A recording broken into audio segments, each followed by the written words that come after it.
प्रश्न विचारणाऱ्यांना लक्षात ठेवत नाहीत. They will record your answer. प्रचंड गाढा अनुभव असूनही आपल्या अभिनयाविषयी बोलताना स्वतःची प्रशंसा करणं टाळू शकले नाहीत. मी सेकंड युनिटमध्ये ॲक्शन सिक्वेन्सेसला रमेशजींना रिप्रेझेंट केलं. त्यांच्या याच स्वभाव आणि वक्तव्यामुळे लोक त्यांना लाल गंधर्व असं बोलू लागले.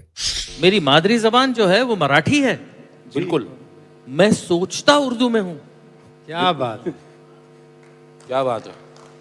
मुझे अगर रात को 3 बजे भी अगर मेरी बीवी या कोई उठा देता है तो तुम उर्दू में जागते तो मैं उर्दू में जागता हूँ. और सिर्फ उर्दू में जागता नहीं, मैं उर्दू के साथ सोता भी हूँ. उर्दू एक ऐसी सौत है जो मेरी बीवी को पसंद है. त्यांनी केलेल्या कार्याचा संबंध महाराष्ट्राला अभिमान आहे आणि कायम असेल. 90च्या पिढीच्या बालपणाच्या आठवणींना त्यांनी व्यापलं आहे हे निर्विवाद सत्य आहे. कारण कितीही वेगवेगळं असली तरी मराठी हिंदी सिनेमासृष्टीतील त्यांच्या कार्याला वगळता येणार नाही हे सत्य आहे. बड़े अच्छे लगते हैं